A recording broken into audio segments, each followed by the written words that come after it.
Muy, pero muy buenas tardes. Un programa más de Argentina hoy en esta excelente tarde de febrero. Un poco acalorado, ¿no? Un poco de humedad tenemos hoy. Muy buenas tardes, don Rodolfo Torti. ¿Cómo le va? Bien, doña Fabiana Yunes, bienvenida a esta redacción de radio. Muchas gracias. Se acordó y todo. Muy bien. ¿Qué le parece? Bien ¿Vio? entrenada. Está llegando Sí, el sí. apocalipsis. Bueno, No, me mató. Así de ¡pum!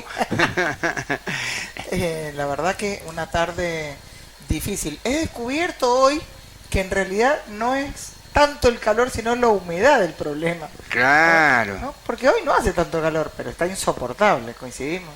Totalmente de acuerdo, sí. Está insoportable. ¿Y cómo es? Esperemos que no siga subiendo la temperatura. Aparentemente no, por lo menos unos 2 o 3 días se va a mantener así. Un respirito del calor, pero con esta humedad tan alta, 92% de esta mañana. Imposible de sentir el confort, ¿no? Imposible.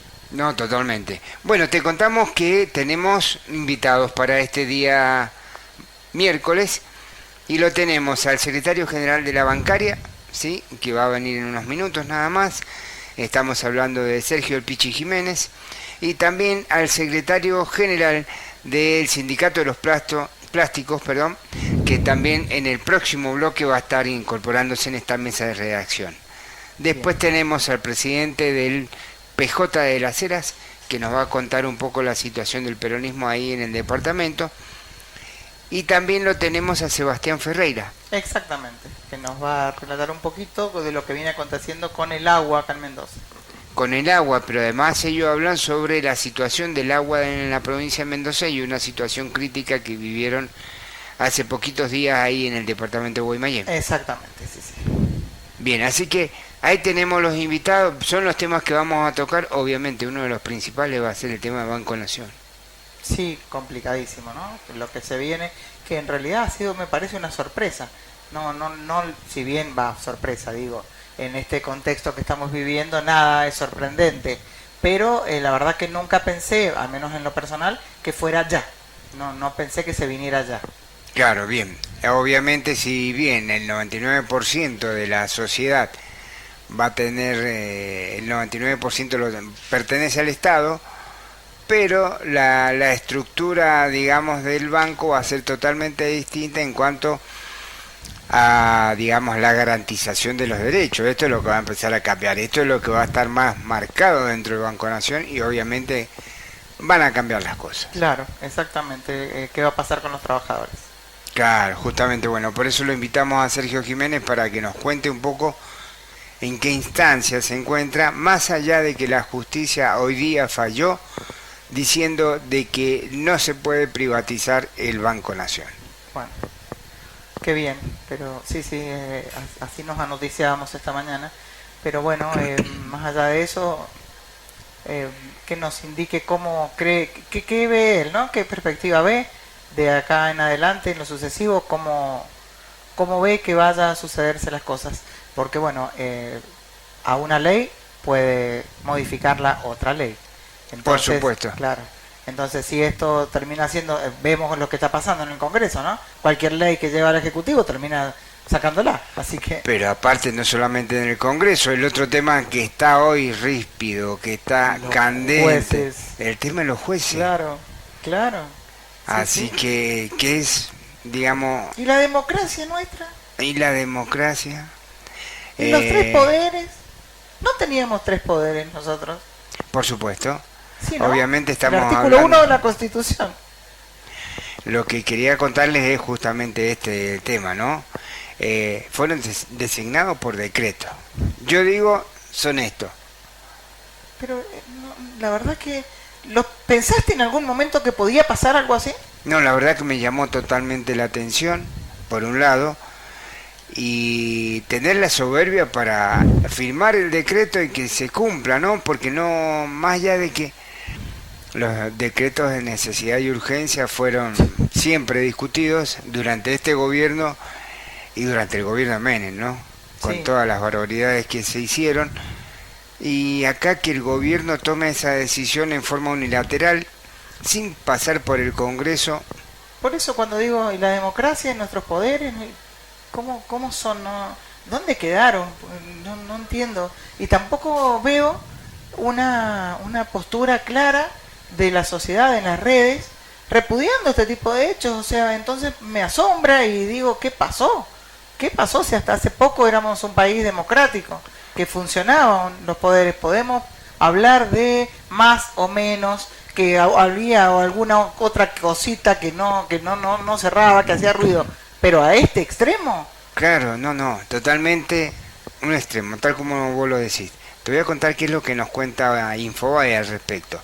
La cúpula del gobierno se mostró inmutable hoy en la Casa Rosada mientras se precipitaba como un huracán una andanada de críticas de todo el arco político y las asociaciones de abogados contra la designación por decreto de Manuel García Mansilla y Ariel Lijo como jueces de la Corte Suprema.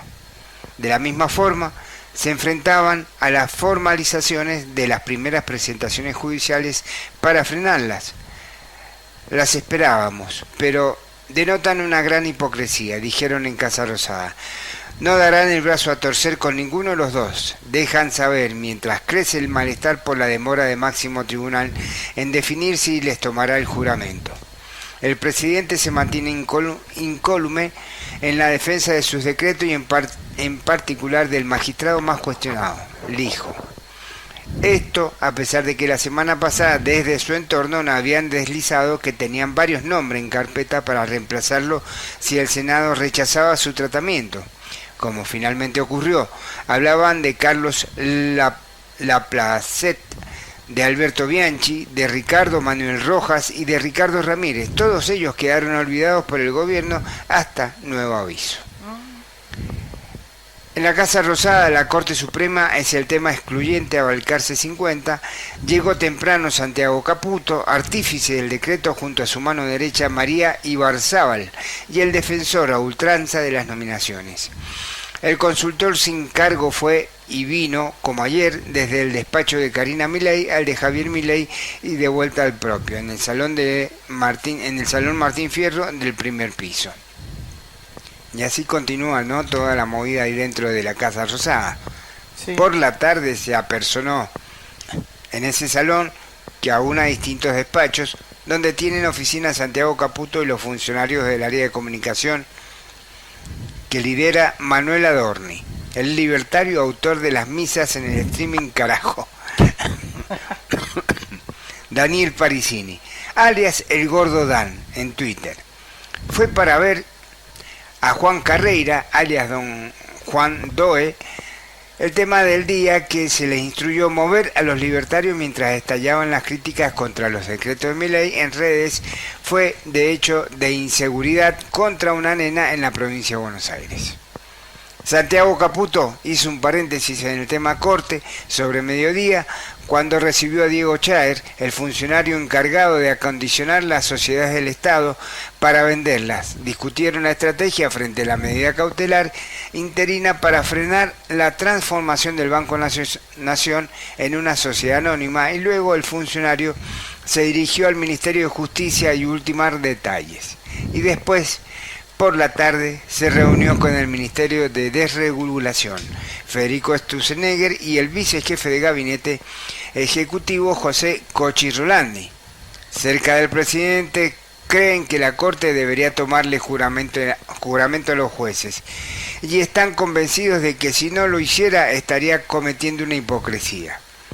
Podrán no hacerlo esta semana y los jueces no se sentarán el 1 de marzo en el Congreso, pero no pueden no hacerlo, dijo un alto funcionario nacional que frecuenta Milei. Mientras tanto, esperaban críticas de Mauricio Macri. El PRO ya se manifestó en la línea que esgrimió el exmandatario en varias ocasiones con una clara disidencia frente a la designación del hijo. Para esta semana el fundador del partido había prometido descargarse una vez más contra Santiago Caputo. Así que lo vamos a tener en cualquier momento a Macri, ¿no?, sobre el tema. Genial. Bueno, tenemos que ir a un corte y ya volvemos con más Argentina Hoy. Ya volvemos. Suscríbete a nuestro canal de YouTube. Comenzamos con el siguiente bloque. Volvemos con más Argentina hoy y estamos en estos momentos, se suma a esta mesa de redacción de radio al secretario general de bancarios en la provincia de Mendoza, Sergio Pichi Jiménez. Bienvenido, buenas tardes, ¿cómo estás? ¿Cómo les va? Gracias por la invitación una vez más en vuestra casa y acá estamos transitando unos días posteriores al decreto 116, que entre gallo y medianoche el gobierno publica esa madrugada. Uh-huh. Y nos enteramos del mismo casi a las 12 de la noche del miércoles 19, y en víspera de la partida de esta comitiva de estafadores a los Estados Unidos a reunirse con la titular del FMI, y en la madrugada del jueves 20 ya sale publicado este decreto que, bueno, en su artículo 1 establece la transformación en sociedad anónima del Banco de la Nación Argentina. De ahí, créannos que hasta el fallo de Ramos Padilla del día de ayer hemos vivido alguna situación de zozobra, mucha angustia en nuestros compañeros y compañeras, y sobre todo los mendocinos con la experiencia que nos tocó transitar hace 25, 26 años, con un proceso de privatización de los bancos provinciales que comenzó de la misma manera. Claro. Entonces era como un déjà vu de aquello que habíamos visto, ¿no? Claro, que fueron el Previsión Mendoza y Previsión. Bueno, los que tenemos más de 60 años, que nos tocó transitar aquella magra experiencia siendo muy jóvenes, la primera gran batalla que dio la seccional Mendoza en ese entonces, fíjate qué coincidencia, conducida por Sergio Palazzo, sí, fue el cambio. Si googleamos tipificación jurídica probablemente aparezca cambio de tipificación jurídica, que era transformar lo que nosotros conocíamos como sociedades del Estado mendocino. Los bancos eran sociedades del Estado mendocino, los bancos de Mendoza y el Banco de Previsión, en sociedad anónima. Uh-huh. Ese fue el paso previo para lo que después conocimos en el año 97, que se otorgaron esos bancos al Grupo República, y entre noviembre del 97 y abril del 99, que fue el tiempo en que duró la administración en manos privadas, bueno, esos bancos quebraron y lamentablemente desaparecieron, y con ellos la herramienta que significa la banca pública. Eran dos bancos, uno muy grande que era el Nación, centenario él,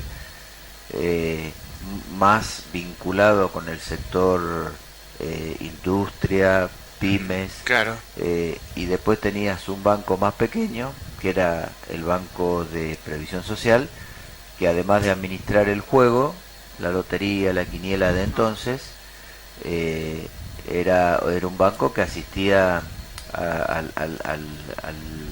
la persona física, al pequeño, al que no tenía la posibilidad de acceder, teniendo en cuenta su origen. El Banco de Previsión Social era la continuidad de la Caja Montepío, que era una caja de empeños, ¿no? Bueno, esa caja de empeños se transforma en Banco de Previsión y después lo que conocimos. ¿Cómo no a los mendocinos y a los mendocinos con una determinada o en una determinada franja etaria? Cuando salió publicado este decreto, bueno, se nos vino a la memoria todo aquello por lo cual transitamos en esos meses muy muy aciagos de abril del 99, en donde hay un pool de bancos, 12, que compran todas las sucursales del banco, de los bancos provinciales, quedándose el Banco de la Nación Argentina con la mayoría de las sucursales. Cuando digo la mayoría, es un 30% de la mayoría de lo que era ese banco, que ya era Banco Mendoza sin la D, y había sido la fusión del Banco de Mendoza y el Banco de Previsión. Claro. Esto es la historia. Por ahí, hoy hacía una asamblea con los compañeros y le digo, no me gusta hablar de la historia porque seguramente algún joven dirá, oh, este viejo CH, punto. Siempre, pero es imposible no relacionarlo los que vivimos esa situación. Bueno, así las cosas, El decreto el 1116, esto fue, empezamos a leerlo, créeme, a las 3:30, 4 de la mañana, cuando Claro, empezamos cuando- porque ahí el boletín oficial en línea, empezamos a buscarlo, empezamos un poquito a analizarlo, y a las 12 al mediodía de ese jueves tuvimos un plenario de secretarios generales convocado por nuestro secretario general, y bueno, se analizaron algunas medidas que estamos cumpliendo, entendiendo que hay que administrar el conflicto. Correcto. Uno no se puede subir, esto uno se lo expresaba, y no es porque somos viejos, digo, por ahí sí somos viejos, ¿no? Pero es fácil subirse al conflicto, pero muy difícil después bajarse del conflicto. Esto como para enseñanza general, ¿no? Y si nosotros planteábamos, algunos compañeros decían, no, hay que hacer paro, y nosotros le decíamos, bueno, hacemos paro, y no nos dan bola 24 horas, hacemos paro 48 horas, no nos dan bola, hacemos paro 72. Claro. O sea, ¿qué hacemos el quinto día? ¿Quemamos el banco? Digo, no, después quemamos el banco, nos rajan a todos y tenemos que estar discutiendo después la reincorporación de esos compañeros, y no la razón de fondo, que era discutir el proceso de privatización Correcto. que había comenzado el banco. Bueno, ese fue más o menos la historia. Termino con 2 o 3 líneas que planteó nuestro secretario general. El tema político, digo, dan la discusión en el ámbito político, y él, Palazzo y Carlos Cisneros, que son diputados de origen bancario, presentaron un proyecto de ley para derogar, en su artículo 1, deróguese el decreto 116. Bueno, insistir en el FAS, o en el vértice judicial, vamos a hablar de eso específicamente, y después lo que concierne a los trabajadores, no solo concientizar a nuestros compañeros y compañeras, sino también hacerlo con la sociedad, para que se entendiera de qué estamos hablando cuando hablamos del Banco Nación, ¿no? Claro. Porque si solo nos detenemos en una lucha de preservar los puestos de trabajo sin explicar lo que significa el Banco Nación, termina siendo una lucha que es solamente nuestra. Y justamente lo que hay que hacer es comprometer a la sociedad para que entienda que una vez que se pierde una herramienta como el Banco Nación, no se recupera más, y con ello no se recupera la posibilidad de crédito, la posibilidad de vivienda, la posibilidad de desarrollo de economías regionales, de nuevas alternativas. Y te puedo nombrar algunas que son icónicas y que por ahí la sociedad a lo mejor la ha visto, pero no entiende que el que está detrás de eso es el Banco de la Nación o la banca pública. Correcto, bien.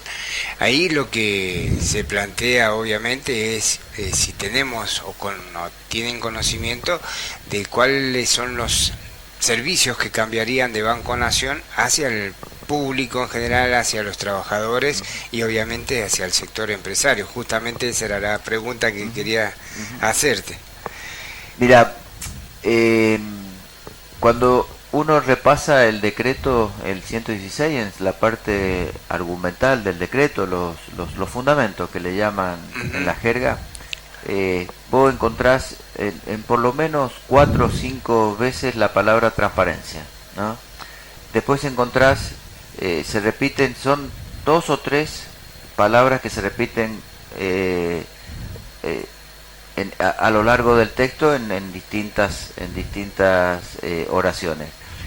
Transparencia es una, rentabilidad es otra, y eficacia es otra. Da cuenta de el cuidado de las cuentas del Estado. Bueno, a esas 3 palabras nosotros le contestamos con estos argumentos. El banco es superitario. El banco no da pérdida. O sea, el banco no le quita el funcionamiento del banco una copa de leche a un pibe o piba a lo largo de nuestro país. No le quita, no da pérdida el banco, ¿no? Habría que analizar, ¿viste? Porque a veces plantean empresas que dan pérdida, pero no lo ven en el contexto, y qué sé yo, aerolínea te pueden decir da pérdida, pero ¿cuánto significa que vos tengas conexión? ¿Cuántos negocios se habilitan? ¿Cuánto vive el turismo? Claro. ¿Cuánto gana el hotel? No se mide eso. Haceme la última Claro. cuenta, solamente me sacás el balance, y que inclusive creo que ni pérdida de Aerolínea Argentina. Bueno, pero el Banco Nación ni siquiera da pérdida desde el punto de vista contable. No da pérdida, e inclusive aporta el 20% de sus utilidades al Tesoro Nacional en forma directa. No, la utilidad del banco no la reparte entre los laburantes. Bien. El 20% es directa. Eso fue una modificación que se le hace a la Carta Orgánica en el año 18, modificando la carta que se había hecho. Fíjate vos, la Alianza modifica la Carta Orgánica del banco y el macrismo vuelve a modificarla con un detalle que no es menor y es histórico. Restituye el texto original de la Ley Orgánica del Banco que había dictado José Alfredo Martínez Oz y Jorge Rafael Videla. Mirá vos. O sea, la coincidencia. ¿Qué nombres? ¿Qué tal? Entonces, digo, no da pérdida, es eficaz, es el primer banco en depósito, el primer banco en préstamo, el primer banco en patrimonio neto, el primer banco en distribución geográfica. Y es transparente porque además de tener los controles naturales que te exige el Banco Central y o la identidad financiera, auditoría externa, auditoría interna, al Banco Nación lo controla la SIGEN y la Auditoría General de la Nación. Más transparente que eso no se consigue. Bien, tenemos que ir a un corte, pero ya vamos a seguir con el tema bancario porque obviamente vamos a profundizar un poquito más. Vamos al corte, ya volvemos con más Argentina Hoy. Ya volvemos. Suscríbete a nuestro canal de YouTube. Comenzamos con el siguiente bloque. Volvemos con más Argentina Hoy y bueno, estábamos hablando justamente sobre la situación de los bancarios en la provincia de Mendoza y en la Nación. Hablando del Banco Nación y esta sociedad anónima que salió por decreto y que hoy, contanos un poco cómo sale lo de la medida del juez Padilla. Ajá. Mira, está buena porque hay un antecedente muy piola. Allá por junio, julio, el Banco de la Nación Argentina contrata una consultora para iniciar la transformación del banco en sociedad anónima y contrata al estudio Liendo. Aquellos también, he repetido muchas veces aquello que tenemos una determinada edad, pero vale la pena la mención. Esto es el hijo de Horacio Tomás Liendo, quien fuera lugarteniente de Domingo Felipe Cavallo. Correcto. Y el padre o el abuelo del que hoy está trabajando o lo contrató el banco con un contrato millonario por horas en dólares. Fue funcionario de José Alfredo Martínez Oz en la dictadura, ministro del Interior. De estos personajes hablamos, porque sí, no podemos desenganchar el presente de la historia, ¿no? Totalmente. Claro. Bueno, en aquel entonces, estamos hablando de junio del 2024, el Banco Nación dicta una resolución, la 185, una resolución interna donde contrata un estudio para adecuar al banco a una sociedad anónima. Nuestros compañeros de La Plata, patrocinados por el sindicato, se presentan con una acción de amparo para decir, miren, esto que está pasando, esa contratación en el marco o respaldada por el artículo 48 del DNU 7023, ya lo hemos dicho muchas veces lo que está significando ese mamarracho, pero que nos está partiendo a la mitad a los argentinos y a las argentinas. Entonces decían, esta contratación que se hace en el marco del artículo 48 del 7023 no corresponde, biribiri, todo los argumentos. Bueno, el juez Ramos Padilla en aquel entonces dicta una medida cautelar que dice que es muy inteligente, no vamos a descubrir eso. El argumento sobre el cual dicta la cautelar establece, fíjate, en el artículo 48 cuando vos lo lees dice que encomienda a todas las empresas con participación estatal transformarse en sociedad anónima. Sobre ese artículo se basa la creación o la resolución. El banco no es una sociedad, en donde participaba el Estado. Es un ente autárquico descentralizado del Estado Nacional. Es un ente autárquico. Esa autarquía se la da una ley. El que te da ese y posibilita esa creación es el Poder Legislativo. Por lo tanto, el juez Ramos Padilla dice, si bien estoy resolviendo en abstracto porque no había ocurrido, estaba por ocurrir, dice, es verosímil lo que nos están planteando y el artículo 48 no le da facultades para iniciar un proceso de transformación en sociedad anónima porque el ámbito natural es el Parlamento. Claro. Y le da lugar. El banco apela y todavía esa apelación que estaba en Cámara no tenía resolución y el pasado miércoles jueves aparece el decreto del 11 el 116.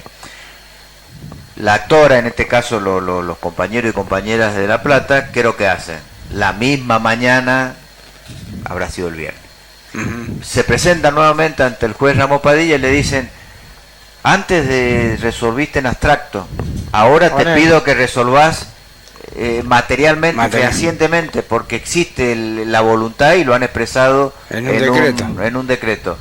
Y ahí vuelve a insistir en los fundamentos. Son contundentes los fundamentos, ¿no? Por un lado, lo plantea sobre dos ejes. El primero era la verosimilitud del derecho. Evidentemente había alteraciones y habían cambiado espíritus del derecho con que se había sancionado la ley bases. Y lo otro era un efecto que es de irreparable en caso de que siga vigente el decreto 116. Sigue vigente el decreto 116, produce algunos cambios que después son irreversibles. Si nos dimos cuenta, después cuando se resolvió la cuestión de fondo, mirá, pero ya está el banco hecho miércoles, claro, ya lo vendieron, claro. Bueno. Por un lado el 48 que ya te lo expliqué y él lo vuelve a decir, el 48 no lo autorizaba, el 48 no era para los autárquicos, para los entes autárquicos, el Parlamento es el lugar natural donde se concibió la ley de origen y es la ley, y es ahí con otra ley que se tiene que modificar. Pero por sobre todas las cosas hay un dato que es fenomenal, y dice, nos citan como referente la ley base, la 27742, creo, 45. Dice, y esa ley, artículo 3 y artículo 4, no fue sancionada, entre otras cosas, para privatizar el Banco Nación.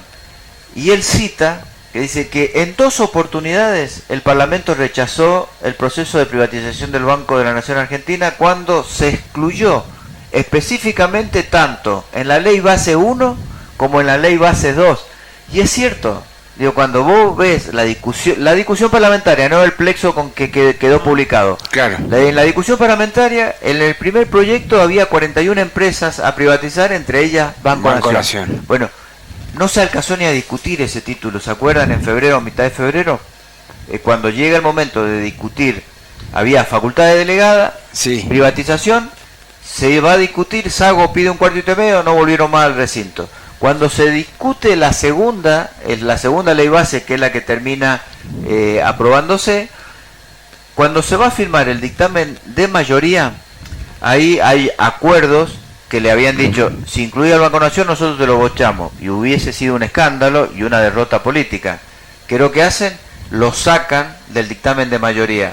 Entonces hubo 2 veces voluntad de esta composición, de este Parlamento, que decidió excluir al Banco de la Nación de un proceso privatizador. Entonces, por eso es que le da verosimilitud al derecho y le dice, si el legislador no lo quiso, ¿por qué lo querés hacer vos por decreto? Claro. Además de todos los argumentos de que el banco no es deficitario, es eficiente y tiene controles.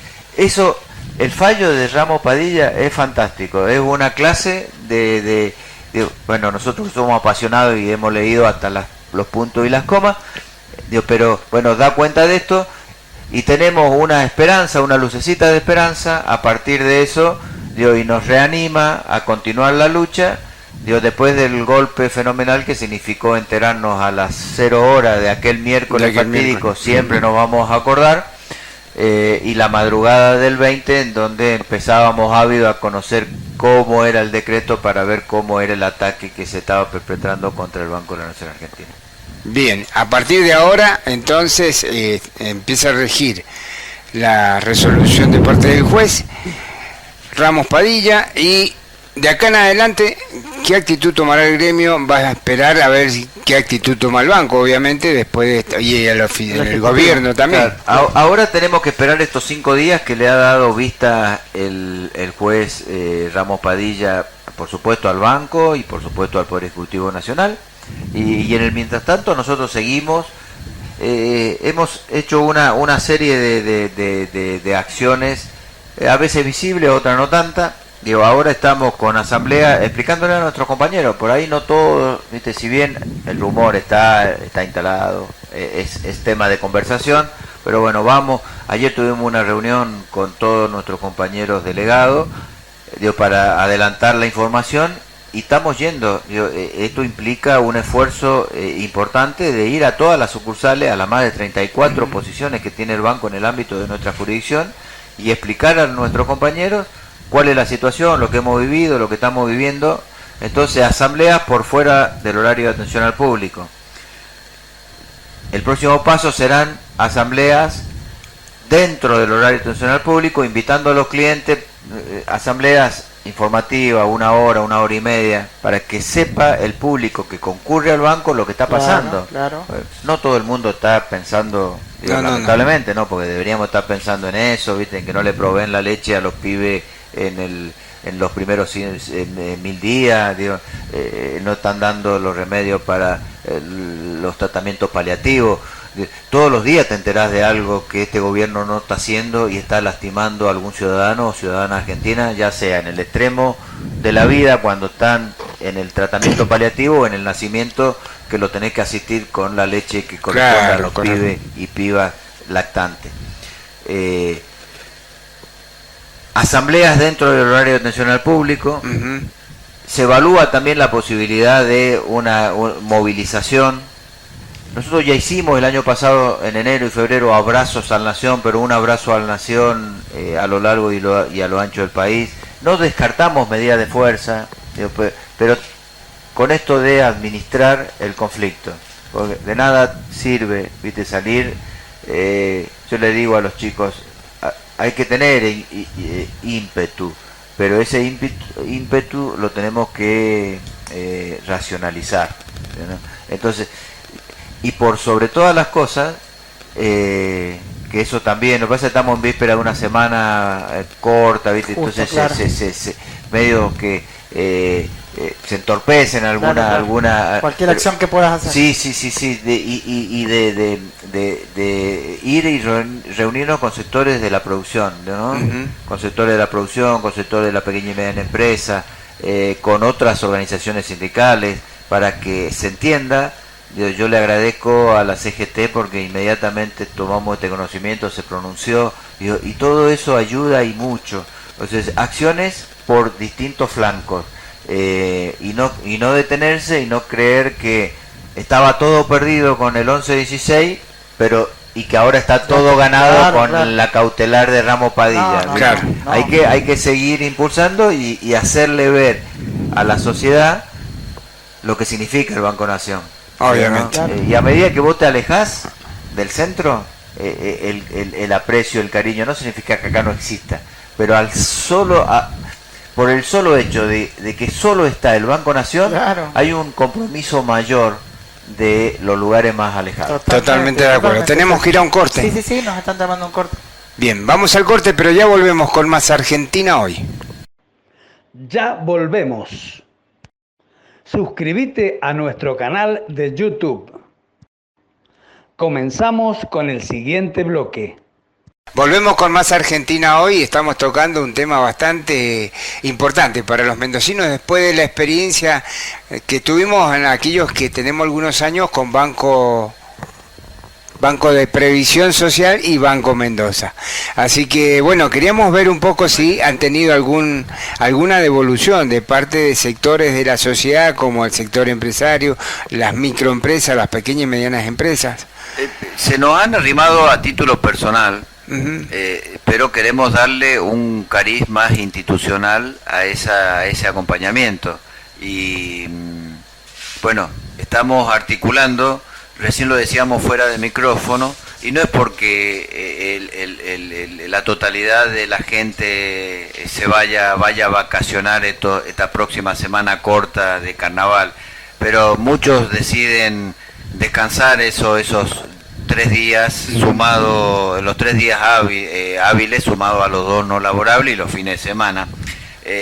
Bueno, pero sí estamos coordinando, estamos tratando de tener reuniones y convocar a reuniones a sectores productivos, pero no solo acá en el centro, ¿no? Sino si tenemos que ir y reunirnos con productores de cualquier actividad en la zona este, en el Valle de Uco, en el secano y al Lavallino y su zona de influencia, la Villa Tulumaya, digo, ahí hay productores también específicos, digo, hay que ir y charlar con ellos, digo, para que tengamos ese apoyo y que bueno, la sociedad tome conocimiento, tome conciencia de esto, ¿no? Si hoy tenés la posibilidad de tener un cajero automático, esto ya lo había planteado en otras oportunidades, en Gustavo Andrés, significa que vos tenés la posibilidad de acceder al servicio financiero y no te tenés que movilizar ni hasta la Villa Tulumaya ni a la sucursal La Cera o a Costa de Araujo, que es la más cerca que tiene. Digo, y en cuanto a la asistencia, digo, hoy el Banco Nación ha financiado 2 puntos en la línea de cosecha y acarreo para los productores vitivinícolas en la presente vendimia. Entonces, son pequeñas cosas que tienen que ver con sectores específicos, pero ahí está el Banco Nación.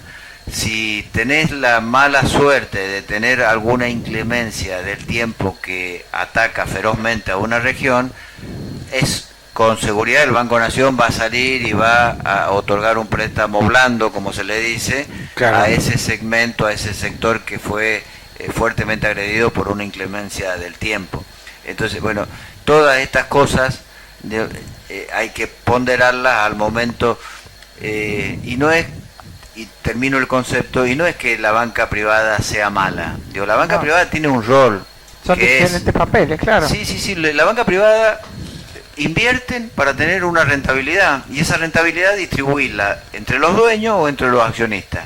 Claro. Bueno, la banca pública tiene otro rol, tener, además de ganar guita para sostener la estructura, de obtener un alto contenido de ganancia social, claro, en donde la inclusión financiera debe ser el norte de muchas de estas políticas de inversión que lleva adelante el banco. Que mejor sí, no da pérdida, ¿no? No da pérdida. Poder llegar a hacer ese rol social tan importante y que, bueno, que sea superavitaria. El año pasado el banco prestó 15.500 millones de dólares.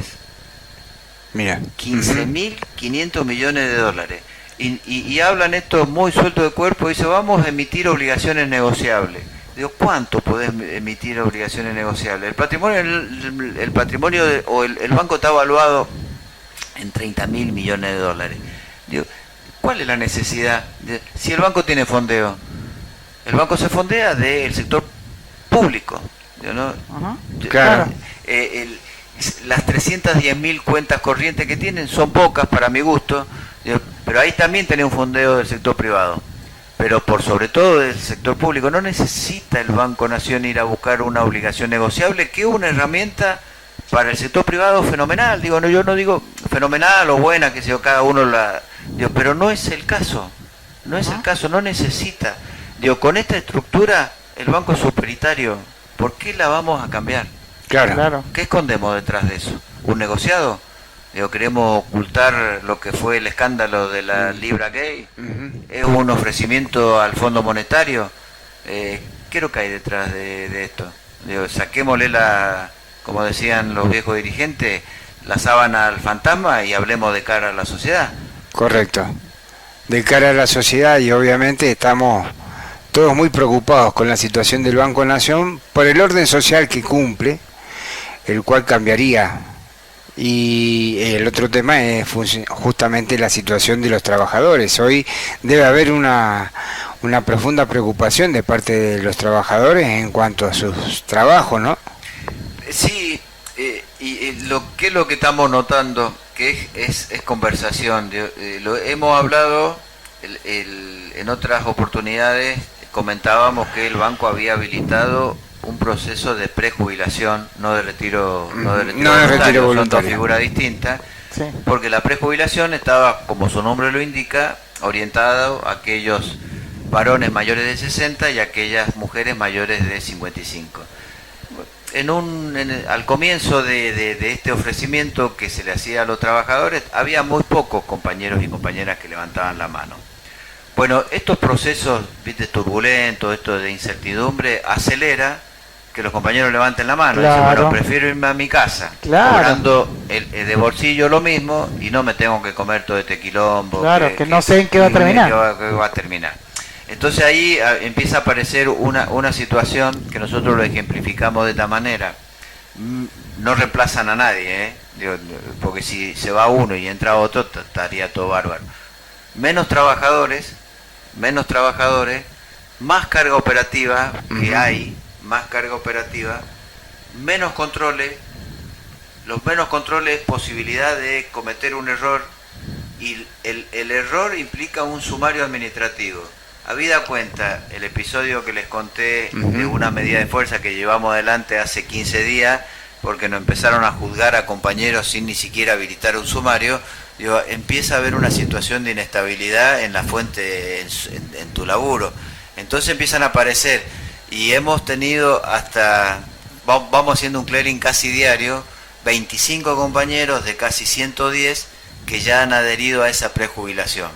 Son 25 compañeros en una dotación de 80, Claro. 810, ya empieza a ser significativo. Cuando se te van 3 compañeros de una sucursal, que son 20, viste, 3 compañeros ya es poco más del 15% Claro. de la dotación existente. Entonces, bueno, las herramientas que hoy te permite la modernidad empieza a suplir esa falta de mano de obra presencial, pero no obstante eso, el mensaje es: hay que atender bien, hay que ser cordial, hay que ser empático, hay que ser solidario con el que nadie entra a un banco, viste, a visitar al trabajador, entra porque tiene una necesidad. Claro. Entonces, digo, hay que atenderlo bien y después ceñirnos a las normativas internas, porque vos te corres un poquito así de chiquitito y te juzgan con todo el dispositivo, que por qué te juzgaste, por qué te corriste, y no se analiza en las condiciones en que vos tomaste esa decisión. Y tienes razón, no nos tenemos que correr de la norma, porque si no aparecen estos problemas que después terminan siendo un gran dolor de cabeza sobre todo para los compañeros, y la organización tiene que estar ahí acompañándonos, explicando por qué ocurrió lo que ocurrió, ¿no?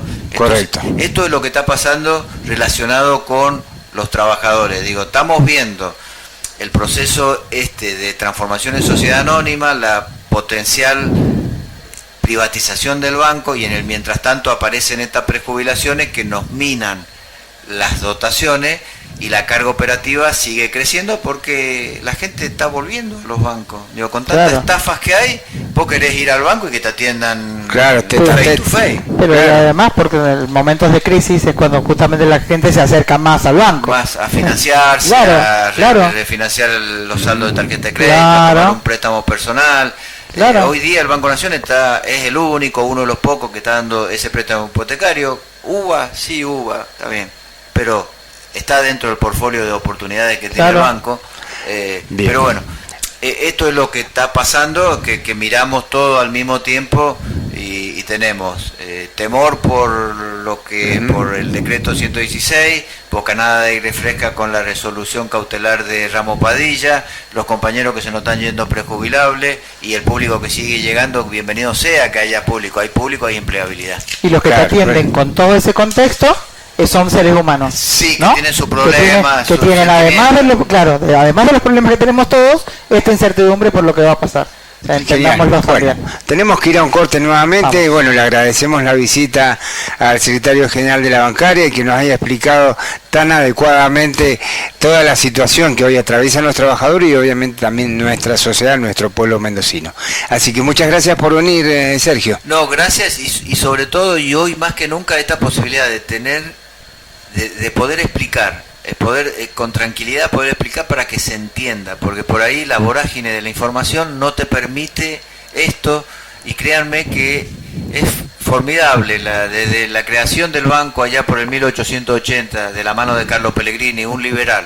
Ajá, Pero un liberal bien. de aquellos tiempos, no Sí, estos no, liberchanta claro. que hoy no gobiernan la Argentina. Claro. Digo, así que la posibilidad de poderlo explicarlo, eso para mí es reconfortable y les agradezco enormemente que podamos explicar así, llanamente, digo, con un lenguaje que se entienda por lo que estamos atravesando los bancarios en general y los bancarios del Banco Nación en particular. Bien, perfecto. Muchas gracias entonces por venir. Muchas gracias. Hasta la próxima. Muchísimas gracias. Vamos al corte y ya volvemos. Ya volvemos. Suscríbete a nuestro canal de YouTube. Comenzamos con el siguiente bloque. Volvemos con más Argentina hoy y bueno, mientras esperamos al presidente del PJ de Las Heras, que está en camino, vamos a seguir con nuestro programa de Argentina hoy. Recién tocábamos el tema de Banco Nación, que nos preocupa muchísimo la situación para toda la sociedad en general, obviamente para el pueblo argentino en general.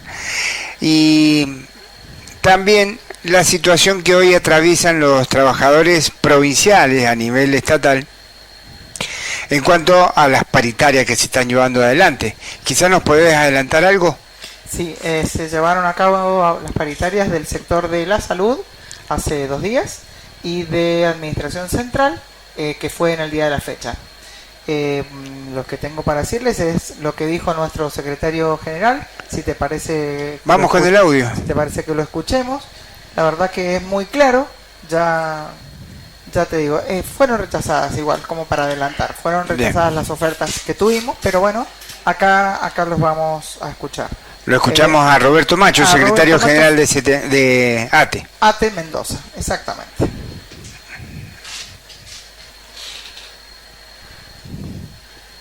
Paritaria de los licenciados en enfermería, luego la paritaria del régimen 15 del sector de la salud, en la cual, bueno, venía un rechazo inminente, ¿no? Porque iba a ser la misma propuesta que le ha ofrecido a los docentes, pero bueno, el gobierno ha aceptado una contrapropuesta que el sindicato, nosotros le hemos hecho, una contrapropuesta que lleva consigo aumento en los adicionales específicos y fundamentalmente en el mayor horario, ¿sí? Nosotros cumplimos 8 horas, ¿sí? Trabajando en el sector de la salud y según las funciones que nosotros tenemos, esta contrapropuesta se la ha liberado el gobierno esta mañana y estamos en un cuarto intermedio esperando que nos responda el gobierno. ¿De base qué es lo que están viendo ustedes? Primero que nada tenemos que llegar al costo de la canasta alimentaria, ¿sí? Que está en el marco de 1.300.000 pesos en bruto para un trabajador de la salud con 8 horas de trabajo y 20 años de antigüedad, para que esto quede como marco, que eso es lo que tendrían que estar cobrando. Y de ahí en más, por eso apuntamos en los adicionales específicos, como vendría a ser el mayor horario, en la función específica de cada uno de los trabajadores, la antigüedad, etcétera. El gobierno se lo ha llevado a la propuesta, la está examinando en este momento.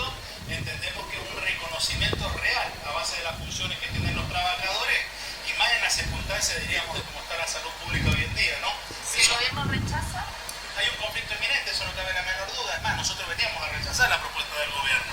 Sí, para que esto quede claro, esta propuesta que le ha ofrecido el SUTE, así pelada como se le ha ofrecido, era para un rechazo y ya teníamos planteado lo que vendrían a hacer las distintas asambleas y hacer presencia, obviamente, como le hemos dicho históricamente, en el carrusel, en la Vía Blanca, etcétera. Por ende, bueno, frente a esto, estamos esperando a ver qué es lo que contesta el gobierno provincial. Roberto, ¿de cuánto sale el incremento que justamente le están exigiendo con estos ítems al gobierno?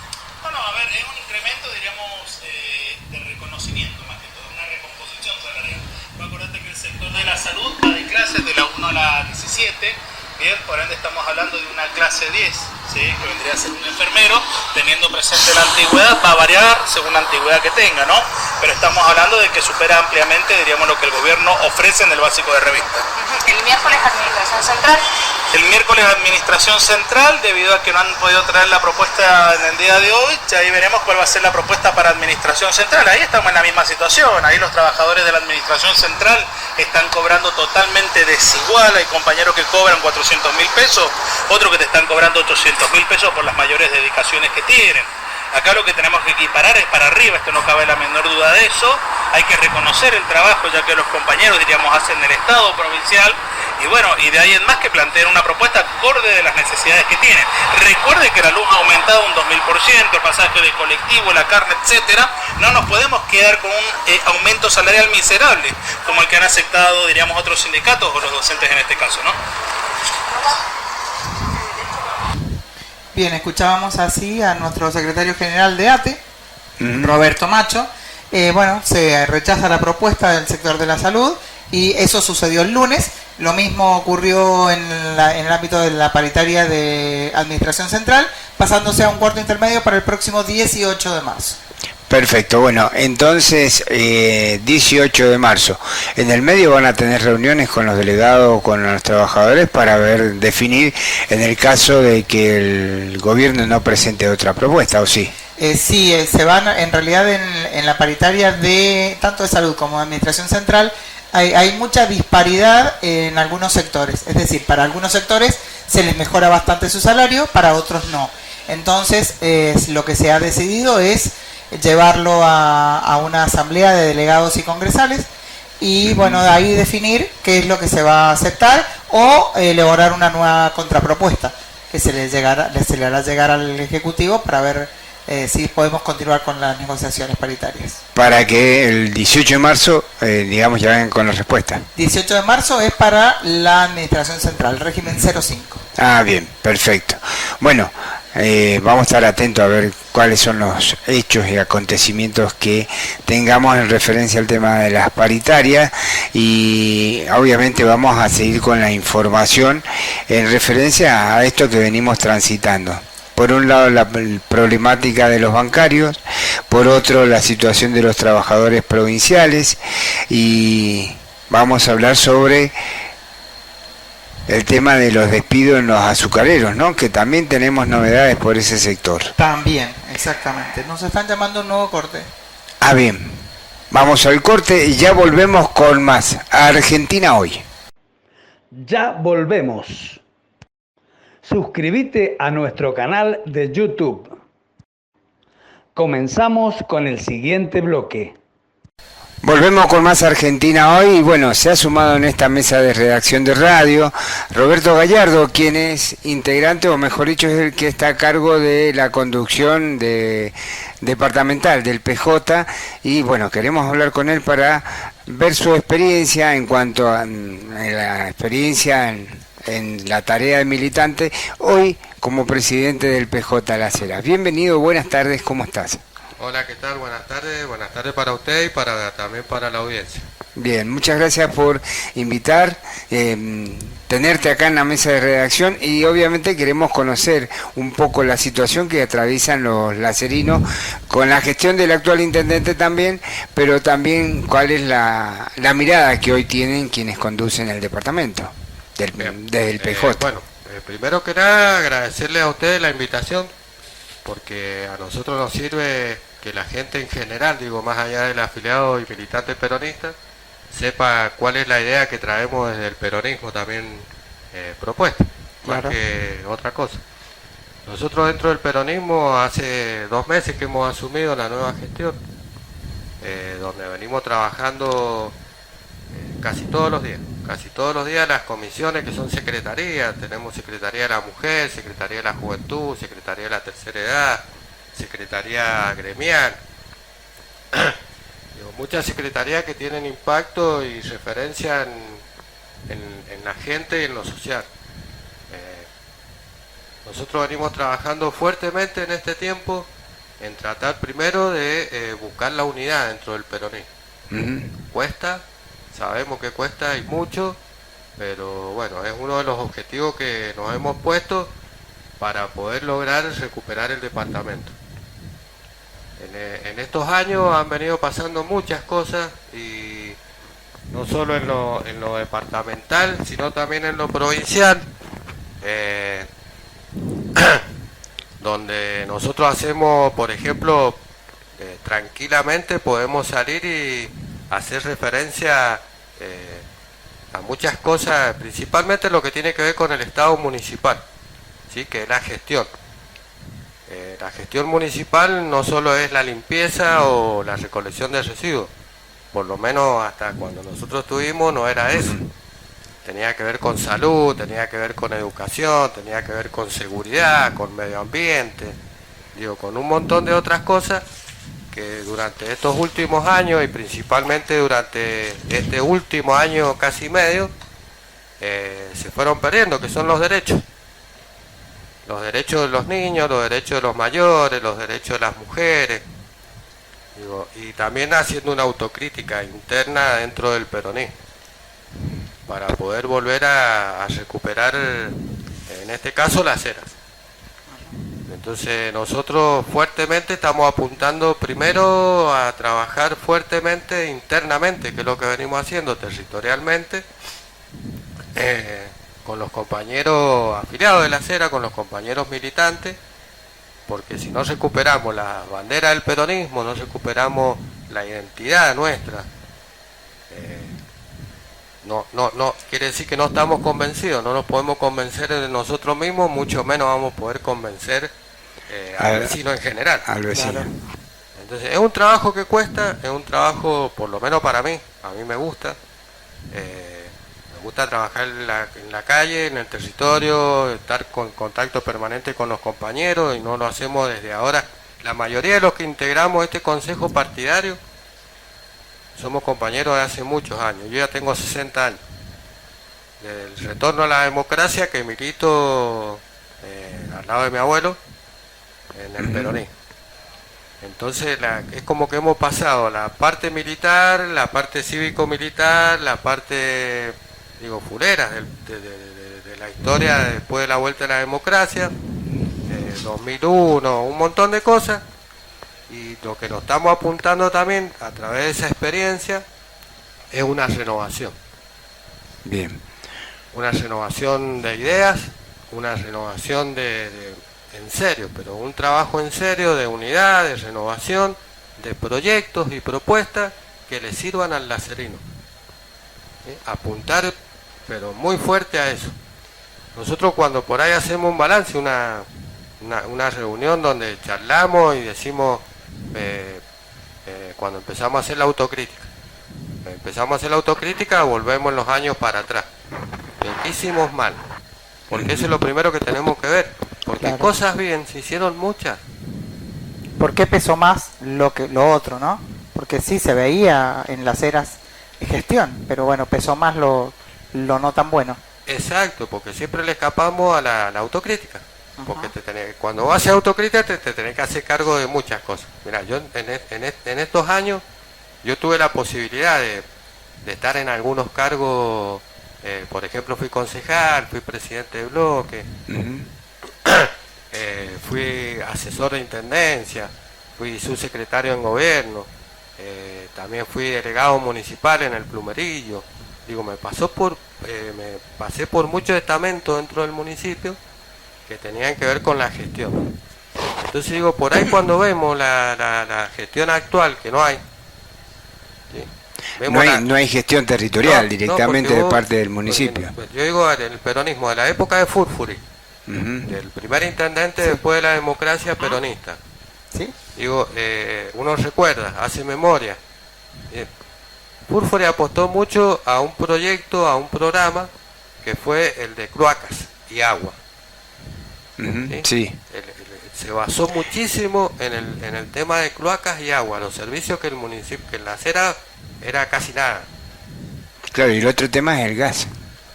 Pero también tener otro, bueno, el tiempo en esa época, por ejemplo,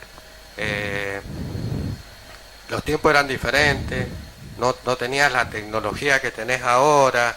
Yo me acuerdo que no habían máquinas como hay ahora, retroexcavadoras, todo para hacer ese tipo de obra era más manual, era más mano de obra del hombre. Sí, sí.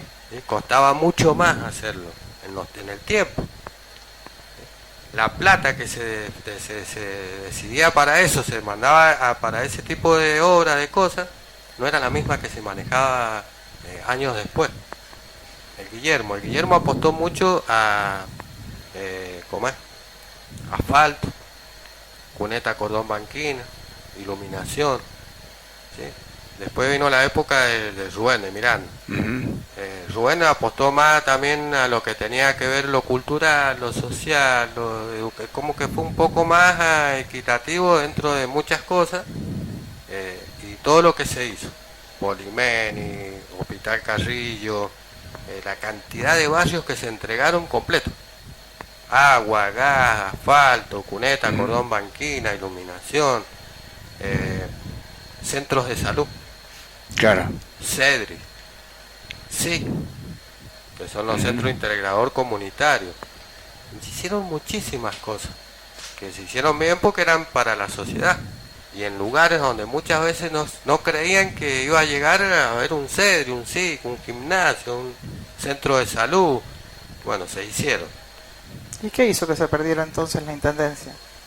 ¿Cómo? ¿Qué hizo que se perdiera la intendencia entonces? Porque con tanta gestión que se veía, y que era clarísimo, que lo veíamos todos. Pero digo, a ver, ¿por qué fue el cambio tan repentino de la gente? ¿Por qué fue de ese tipo de gestiones, digamos, que eran en beneficio de toda la población, decir, no quiero saber más nada con eso? Claro. Bueno, ¿cuál es el análisis que hacen ustedes? Veámoslo, preguntémosle a la gente, escuchemos a la gente. Ellos nos van a decir. También es cierto que durante todos esos años, 20 y pico de años de gestión, hubo un cambio generacional. Sí, también. ¿Sí? Claro. Entró, uno lo vive, yo tengo hijos y tengo nietos. Entonces, es como que por ahí no le prestaba atención, pero cuando empezás a ver esas cosas, mis nietos, mis hijos tienen amigos. Sí, de por alguna supuesto. manera te empezás a relacionar con ellos también, empezás a charlar. Digo, yo de mi parte empecé a buscar eso. Empecé a tratar de charlar con los amigos, de mis hijos, de mis nietas, de diferentes edades, hasta de diferentes situaciones social económica. Bien. Y hasta qué punto tuvo mucho que ver también todo esto. La tecnología. El celular, el conocimiento de los jóvenes, hasta dónde les llega a ellos. Yo un día en el almuerzo en mi casa nadie hablaba. Claro. Hasta que levantaba la cabeza y claro, no comían, estaban con el celular. Hasta perdés eso. ¿Sí? El momento íntimo, uno de los momentos íntimos familiares. Bueno, hasta ahí te llega a copar las redes una parte de los jóvenes. Como les decía recién, yo tengo 60 años, o sea que para mí un chico de 40 años es un joven para mí, un chico. De esa edad para abajo, cómo empiezan a jugar las redes. Y después vuelvo a repetir lo mismo, para no irme mucho del tema. Es que hicimos mal. Bueno, ¿qué hicimos mal? Esa cuando pregunta tiene respuesta. Esa pregunta tiene respuesta, digo. Claro, y la respuesta la conseguí preguntándole a la gente. Claro, totalmente. ¿Por qué dejaste de confiar en el peronismo con todo esto que te estaba de alguna manera no dando ni regalando, sino haciendo lo que correspondía por el lugar que estaba peleando? Servicios que venían, que volvían, ¿no? Porque eso se hace con la plata de la gente, entonces le volvía a la gente en servicios. En servicios, claro. Exacto. Y en cosas que por ahí los municipios no tienen responsabilidad. Pues yo te digo, por ejemplo, el tema de salud. Bueno, en la acera, centros de salud municipales, jardines maternales municipales,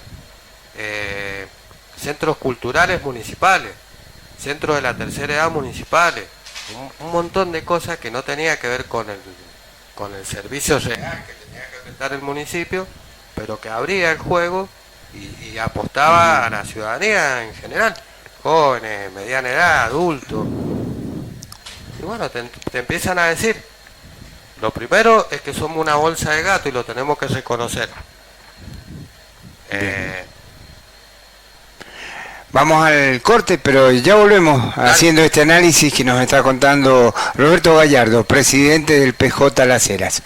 Vamos al corte, ya volvemos. Ya volvemos. Suscríbete a nuestro canal de YouTube. Comenzamos con el siguiente bloque.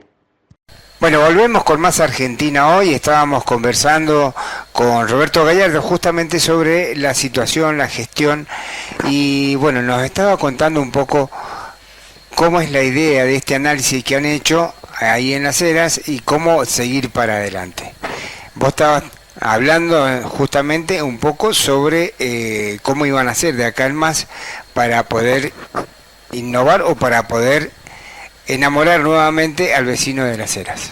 Bueno, ahora estamos empezando a trabajar varias propuestas que tienen que ver dentro del marco que se maneja el Estado ahora, donde ha habido un cambio muy vertiginoso en las prestaciones del Estado hacia la sociedad, ¿sí? Nosotros tenemos, en esto ya empezamos a jugar ya un poco más con las decisiones nacionales y provinciales, que es también de donde depende de las arcas municipales. Digo, las arcas municipales dependen más allá de la recaudación propia, de lo que viene de la provincia y de la nación, coparticipación. Pero antes vos tenías, por ejemplo, obra pública, ahora ya no hay obra pública. No. ¿Sí? Decisión del presidente y apoyada por el actual gobernador, Sí. porque el que calla otorga. Correcto. ¿Sí? El gobernador últimamente viene muy calladito, pero manda a sus legisladores nacionales a apoyar todas las decisiones que toma el presidente, que a mi punto de vista, a mi ver, son todas contra la gente. Yo acá me voy a ir un poquito del tema. Dale. Porque todos hablan de la inflación, dicen, no, pero la inflación está bajando, mira, ahora es del 1%. Yo no sé en qué país o en qué provincia viven, porque uno come todos los días. Correcto. Caso más cercano, empezaron las clases. ¿Qué pasó ahora que empezaron las clases? ¿Sí? Fuiste a comprar los útiles, el uniforme, qué sé yo, el abono para algunos chicos para el transporte, otros papás con el transporte escolar privado. Se sintió algo muy fuerte esta vuelta. Uno lo ve, hasta yo esta mañana fui con mi nieta, a comprar algunas cosas que no las habíamos podido terminar de comprar, las fuimos a comprar esta mañana. Todavía las librerías había gente comprando y llevando de a puchito lo que podían llevar, porque no te alcanza como antes que vos ibas, te daban el listado, ibas, comprabas todo. Bueno, es una realidad que se está viviendo. Y esas son decisiones que tienen que ver mucho con las que toma el presidente de la nación, donde él te dice, te vende, tenemos superávit. Ahora estaban festejando que tenían superávit y estaban festejando otra vez que había bajado la inflación a un 2% mentiroso. Porque no está bajando, la están trasladando. Y cuando vos decís el superávit, yo le pregunto a mucha gente, yo no soy economista, pero le digo, ¿a qué costo? Claro. Porque está bien, antes se robaban todo. ¿Sí? Ya. Se robaron todo. ¿Qué se robaron? Yo no meto la mano en el fuego por nadie. ¿Sí? Pero he visto cosas. Recién estábamos hablando de un montón de cosas que se ven en la gestión, en las acciones, en lo verdadero, en lo concreto. Hoy en día llevamos 1 año y 2 o 3 meses de un gobierno que no se roba nada, ¿sí? Pero que le sacó los remedios a los abuelos, que le bajó los sueldos a los abuelos, que No para de caer el no consumo para de en los caer el supermercados. consumo, no hay obra pública, ¿cómo es? Le bajó el sueldo a los maestros, digo, hasta se mete en las paritarias de los privados. Digo, un gobierno que miente, y como el dicho, miente, que algo quedará, tal cual. y muchas veces pasamos de largo. Pero la realidad diaria nos dice que no es tan así. Y cuando digo transfiere, ¿qué es lo que es? tenés superávit porque a costa de qué, a qué costo. ¿Sí? Volvamos, yo vuelvo otra vez porque a mí yo digo, a mí siempre me pasó y más me pasa ahora que voy llegando a ser viejo, me cuesta jubilarme. Si es que llego a los 75, porque ahora quieren llevar la jubilación. La jubilatoria a los 75. Sí, está la reforma jubilatoria, la reforma laboral. Ah, entonces, voy a decir, todos esos derechos del trabajador, todos esos derechos que tenía la gente, que ahora no están, no existen, que era un costo porque ellos lo ven nada más que como un número, ¿sí? Toda esa plata hace un año y pico que no se destina a ningún lado. Es más, hasta acá en Mendoza pasa con el PAMI. El juez sacó un dictamen donde le dijo tienen que entregarle los remedios a los abuelos y no lo entregan. Y va en contra del dictamen y no le dan bolilla a nada, ellos son amos y señores. Dice, toda esa plata, ¿dónde está? Desde hace un año y pico. Un PBI, ya pasó un año, es un PBI. Claro, ese es el ahorro que están haciendo. Es decir, están ese ahorrando con lo nuestro. Es el supuesto superávit que hay. ¿Sí? Claro. Y cuando vos lo trasladás eso a la realidad, a la dolarización que le dijeron, que mintieron, que le prometieron. Siguen mintiendo porque ahora te dicen, ellos te hablan en dólares, pero nosotros cobramos en pesos. Totalmente. ¿Sí? Claro. Te dice, no hay el sueldo mínimo, lo dice el presidente, lo dice el vocero presidencial, de un trabajador en la Argentina es $1.100. Digo, hoy creo que estaba 1.200 y pico, no sé si habrá vuelto a subir el dólar. ¿Quién gana 1.400.000? El sueldo mínimo, estamos hablando del sueldo mínimo. Sí. Claro. De la canasta básica, ¿no? Totalmente de acuerdo, es así. Todas esas cosas nosotros tenemos que verlo, reverlo, discutirlo y ¿cómo es? Y volviendo un poco a las eras, todo esto tiene que ver también con las eras, porque nosotros somos parte de la Argentina y de Mendoza. ¿Cómo es? Tenemos que discutirlo, tenemos que evaluarlo, tenemos que charlarlo muy seriamente, sin dejar de perder el norte y el objetivo. Totalmente de acuerdo, pero estamos en un año de elecciones. Se vienen las elecciones, creo que es en octubre, el 26 de octubre van a ser las elecciones, esta vez generales. Sin paso. Sin paso. Y esta mañana habían introducido el proyecto de que también se eliminaran las pasos provinciales. Y a eso se suma, a ver si Cornejo decide que vamos Cornejo en una... va a definir, perdón que te corte, pero Cornejo va a definir esto de acorde a su conveniencia. Eso obviamente, claro. Porque él también tiene su interna bastante pesadita. Primero que tiene una imagen de gestión muy baja, porque no hay gestión. Es una realidad. Mirá lo que pasó con el ecoparque ayer, antes de ayer. Sí. 400 millones de pesos le tuvimos que pagar, porque le pagamos nosotros. ¿Sí? El cheque lo hace de Cornejo, como la transferencia bancaria la hace él, pero la pagamos nosotros, todos los mendocinos, a una empresa por un incumplimiento, ¿sí? del gobierno provincial, de una irresponsabilidad. Te dice, no hay plata para mantener un centro de salud o para aumentarle a los docentes o para arreglar una escuela, pero no hay problema, firma un cheque de 400 paros y total no es mío. Claro. Y así como eso hay un montón de cosas. Entonces, él va a definir el sistema electoral y la fecha, porque también tiene que definir eso, de acuerdo a la beneficencia de él, porque también tiene su interna, y que es bastante pesadito. Bien, es interesante el tema, sí, y obviamente lo vamos a seguir conversando, porque obviamente le vamos a dejar el micrófono abierto acá a don Roberto Gallardo para que nos cuente cómo vamos avanzando en los próximos programas. Pero ahora tenemos que ir a un corte y ya volvemos con más Argentina hoy. Vamos al corte. Bienvenido y muchas gracias. Muchas gracias. Muchas gracias a todos y bueno, muchos saludos a la audiencia. Ya volvemos. Suscríbete a nuestro canal de YouTube. Comenzamos con el siguiente bloque. Bien, continuamos con más Argentina hoy y se sumaron en esta mesa de redacción de radio Sebastián Ferreira y Luli Lulina Blanco. Lulina Blanco. Bienvenidos a esta Muchas a esta gracias. mesa de redacción de radio y bueno, vamos a hablar sobre un tema como es la historia del agua en la provincia de Mendoza. Sí, un poco, bueno, agradecer antes el espacio a Argentina Hoy, a FM Otras Voces por la oportunidad, por estar acá y para difundir un poco lo que va a pasar este próximo 1 de marzo, que es el sábado que viene. Contar un poquito la experiencia que hemos vivido en la última semana.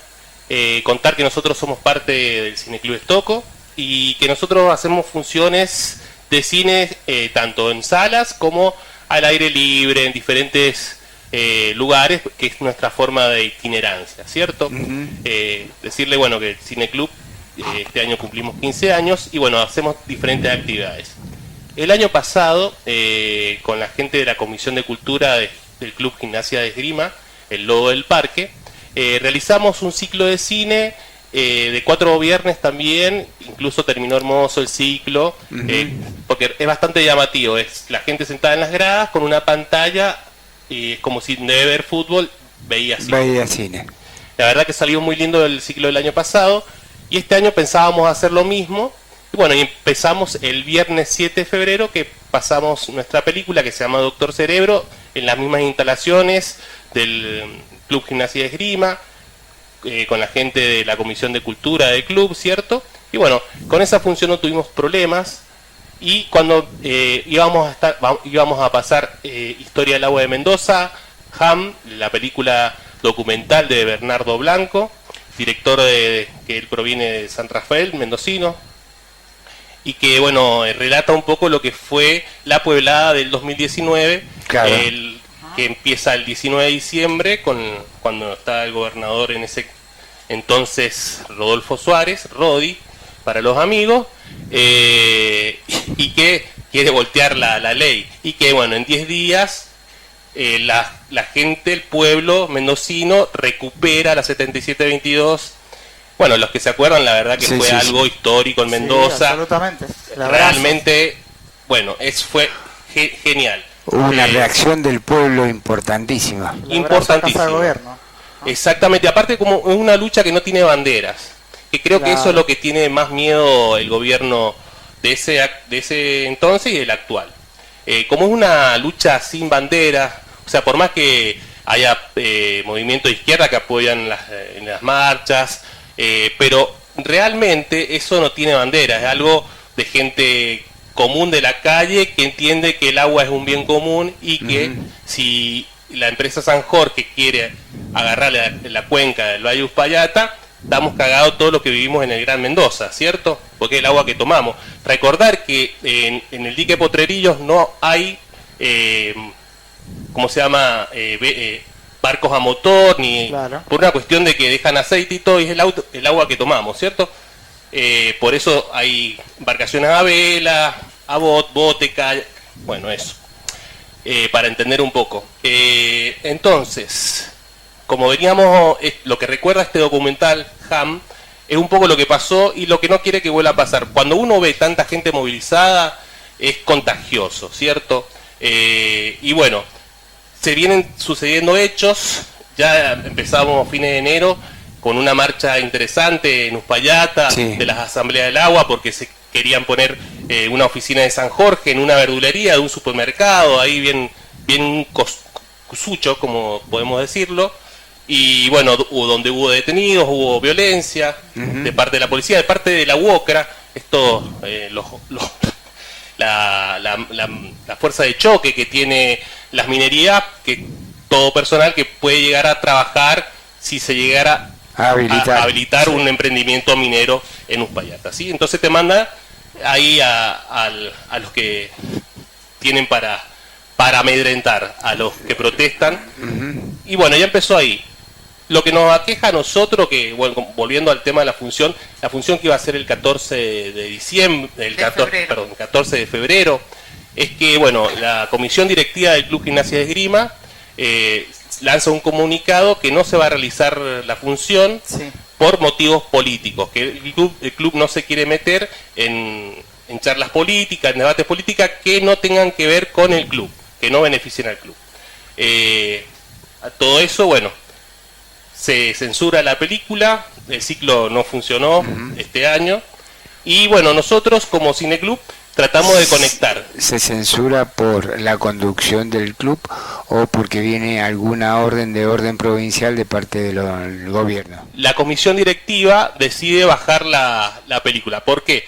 Recordemos que el presidente del Club Gimnasia de Grima es Porreta, el dueño de Ceosa, el que está haciendo tiene la mitad de construcciones de la provincia, la tiene Ceosa. Sí. Y bueno, y la comisión directiva obedece a eso, a decir no vamos a pasar a algo que va en contra de los que nos da a nosotros. Y recordar, bueno, que la empresa también, si llega a haber un proyecto minero, todo lo que es construcción, todas esas cosas se van a ver beneficiados. Entonces, ¿qué dice la comisión directiva? Que por más que la mayoría de la gente quería que se pasara la película, había una minoría que no quería que se pasara. Y por esa minoría no se pasa la película. La película tiene un contenido, obviamente, de, como decía, de efervescencia, de cómo relata los hechos que pasaron, no miente, todo lo contrario, sino que pone en valor lo que es la lucha del pueblo mendocino. Sí, lo que hay que poner también, esto que vos decís, justamente todos recordamos aquellos que tuvimos que cubrir, digamos, lo que fue la marcha desde el Valle de Uco a la provincia de Mendoza, de San Rafael a la provincia de Mendoza, los vehículos, las personas caminando, esa movilidad, esa cantidad de gente, esa reacción de todo un pueblo en defensa del agua, ¿no? Sí. Esto es lo que quedó en nuestro retina en aquel momento, y bueno, está bueno que esto que esté en un film para poder recordarlo, para poder verlo y para poder demostrarle a nuestros hijos lo que es la defensa de un derecho. Claro, siempre que se permita pasarlo, ¿no? Totalmente. Bueno, dicho eso, no lo pudimos pasar ese viernes 14, pero buscamos otro lugar para que pasara el viernes 14. Bueno, logramos conseguir un lugar que era el predio de la Radio La Mosquitera, para pasarla también ese viernes 14 a las 21 horas. Bueno, llegamos nosotros ahí a Bermejo, estamos armando el equipo y todo. Hace presencia la policía por primera vez, diciendo que si iba a haber una marcha, si iba a haber una protesta.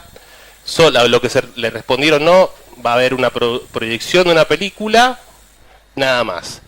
La segunda vez en la radio La Mosquitera ya habían hecho anteriormente un ciclo de cine con películas que eran para toda la familia. O sea, anteriormente también en el mismo espacio habían hecho otras proyecciones de cine que no se había acercado a la policía a averiguar qué era lo que se estaba proyectando. Claro, claramente. Pero cuando se proyectó Historia del Agua de Mendoza, cayó la policía primero con este pretexto de que iba a haber una movilización y que por eso ellos debían estar presentes, cosa que les dijimos que no era así.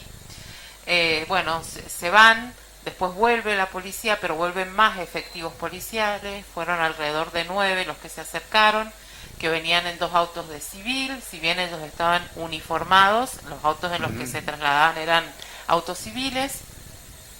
Y esta segunda vez que se acercan, todavía no habíamos iniciado la proyección y se acercan diciendo que un vecino había dicho que había un ladrón en las cercanías del lugar, y querían ingresar la policía para ver si el ladrón se encontraba en el predio de la radio, y como no tenían una orden para ingresar, se les negó la entrada, que porque ingresaran. aparte es propiedad privada. Claro. Totalmente. Y como no tenían orden, no pudieron ingresar, se volvieron a ir, volvieron una tercera vez a dar explicaciones diciendo que ellos no querían como vigilar, sino lo que querían hacer era proteger la seguridad de la gente por supuesta denuncia que había de un vecino de un ladrón. Entonces que querían ingresar para velar por la seguridad de las personas que estábamos adentro, a los que se les respondió que estábamos todos a salvo, que estábamos en comunidad, que nos habíamos juntado simplemente a ver una película, a compartir después una charla después de la película. ¿Cuántas personas habrían aproximadamente? Alrededor de entre 70 y 100 personas. Bien. Sí. Éramos una buena cantidad de gente, Claro. porque el lugar queda bastante alejado. por lo que se logró reunir a una buena cantidad de gente, pero éramos gente todo que estábamos simplemente compartiendo un espacio y una película, no había nada más que eso, no estaba sucediendo nada extraño, ni nada malo, ni nada peligroso. Nuevamente se les dijo que si no tenían orden no podían ingresar, y bueno, ya esa fue la última vez que insistieron con ingresar, pero sin embargo se inició la proyección de la película, y durante la mayor parte de la proyección estuvo los 2 autos de civil afuera, con que se quedaron finalmente 3 efectivos policiales haciendo guardia. O sea, supuestamente, según ellos decían, velando por nuestra seguridad, pero sabemos que eso no eran los verdaderos motivos por los que estaban presentes. Y bueno, finalizó la proyección, nos quedamos unos momentos más charlando, la gente presente, no hubo ningún inconveniente, más que la presencia policial y el deseo de... Lo que nos pareció a nosotros es eso, de amedrentar, de querer causar miedo a los que estábamos involucrados en la organización. ¿Para qué? Para que estos eventos no se repitan, porque eso es en realidad lo que quieren hacer, que la gente sienta temor y no lo quiera volver a hacer. Que es algo que, bueno, a partir de esto que sucedió, la propuesta fue, bueno, ¿no quieren que pasemos la película? Pasémosla, claro, y en todos los lugares que sea posible. Entonces claro, fue idea del director, de Bernardo Blanco, hacer proyecciones simultáneas en distintas partes de la provincia, pero no solo de la provincia, sino que también va a estar proyectándose fuera de la provincia, en Buenos Aires, en Córdoba, en Rosario, van a haber funciones, y también fuera de Argentina, en otros lugares también, porque se hizo una convocatoria abierta a todo el espacio que quisiera proyectar la película, y van a ver hasta ahora, hasta el momento, pues siguen llegando espacios de proyección, somos 40 espacios de proyección en distintos puntos de Argentina y fuera de Argentina, proyectando la película este sábado 1 de marzo a las 21 horas en distintos lugares. No creo que vayan a mandar policía a 40 lugares distintos. Y tenemos policía en toda la provincia. Sí. Bueno, pero sí, a raíz de esto, cuando llegaba el momento de organizar las funciones en sí en los distintos espacios, sí nos llegaban comentarios temerosos de estos espacios, porque sabían que en la proyección que sí tuvimos cayó la policía, y porque, bueno, también los espacios tienen a veces la participación de múltiples personas, y hay personas que pueden estar a favor, personas que pueden estar en contra, personas que se sienten muy seguros de las acciones a seguir, y personas que les da sentimientos de inseguridad los antecedentes que han habido con las proyecciones de la película. Así que, pero bueno, es positivo que la vayamos a estar proyectando en 40 espacios diferentes. Como decía recién mi compañero Seba, la película relata hechos que son reales, no se está contando ninguna mentira, es algo que realmente sucedió en nuestra provincia, y creo que es algo por lo que nos tenemos que sentir orgullosos. Fuimos capaces como pueblos de dar vuelta a una ley que iba en contra de la comunidad humana en general. O sea, si no hay agua, no hay vida, no hay nada que más importante que eso. Y bueno, creo que otra vez es eso, le temen al poder del pueblo, le temen a lo que ver ese registro, porque bueno, la película está hecho con registros que la gente envió, registros con celular, registros con cámara. 23.000 registros. Es una película una barbaridad. Que es un logro también haber hecho esa película, editar esa cantidad de archivos y bueno, darle una coherencia. Y ver en pantalla el poder de la gente cuando se une es algo que puede ser alentador e inspirador, y creo que por ahí viene el temor de que nosotros decíamos, una función de cine, está bien, somos 100 personas, pero podríamos ser, no sé, 1000, 2000 personas.